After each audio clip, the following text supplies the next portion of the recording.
Happy day, everyone. This is Orekoya Olusegun. I'm here to establish relationship between linear velocity and angular velocity. Now, let's consider the following circle that I'm drawing here.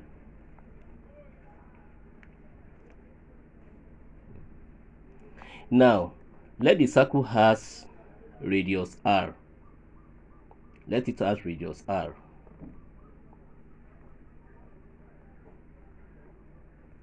Now, let's consider the location of a particle P at position P1. When this particle moves from this radius of the circle to a new position, we have position P2. There is an increment or change in angle as the particle moves from P1 to P2. Let's say the particle as it moves from position P1 to P2 is cover an infinitesimal distance on the circumference of this circle. Let that infinitesimal distance, that's a small distance, let it be dc.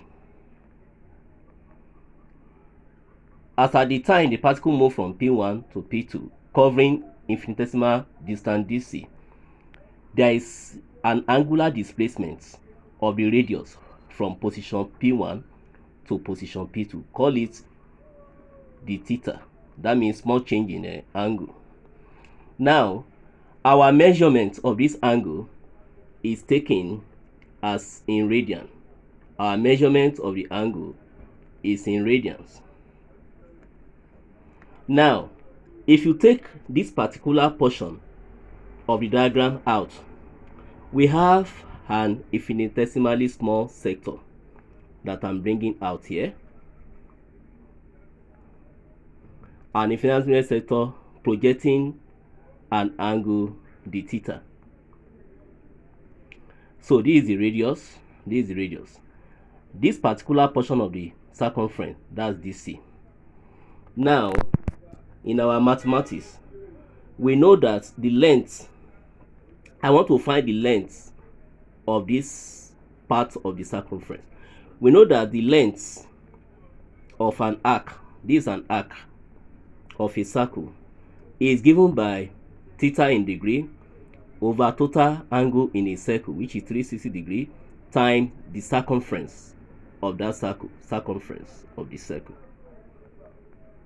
And the formula for circumference of a circle is actually 2 pi r. Substituting it here, the length of an arc of a circle is 360, is theta divided by 360 times circumference of the circle, 2 pi r. Now, if our angle is no longer measured in degree but in radian, then 360 degree in radian is 2 pi.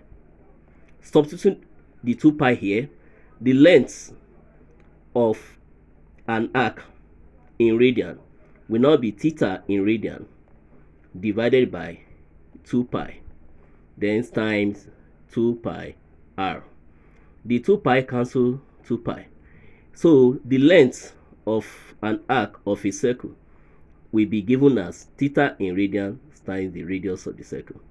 Now, in our discussion of infinitesimal part of the circumference, that is the small arc dc, the L here will not be dc, is equal, this angle we have here is the angular displacement of the initial position of this radius to the new position of the radius as the particle move from position P1 to position P2.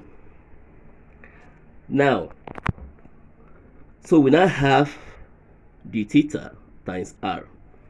Dividing both sides of this relationship with infinitesimal time dt. That means for the particle to move from P1 to P2, it takes time, a very small time of the theta, the t. So dividing both sides of this equation by dt, we have divided by dt. Now dc over dt is measuring a linear parameter divided by the time. So in this case, dc dt is the linear velocity that we are looking for, and the theta dt, that means our angular displacement, over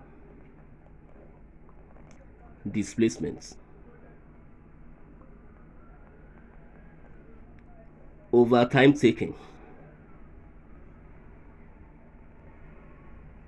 times this particular radius times r. This angular displacement over time taken is the angular velocity, omega times r. So linear velocity v is equal to angular velocity times radius of the circle, as we can see. Thank you.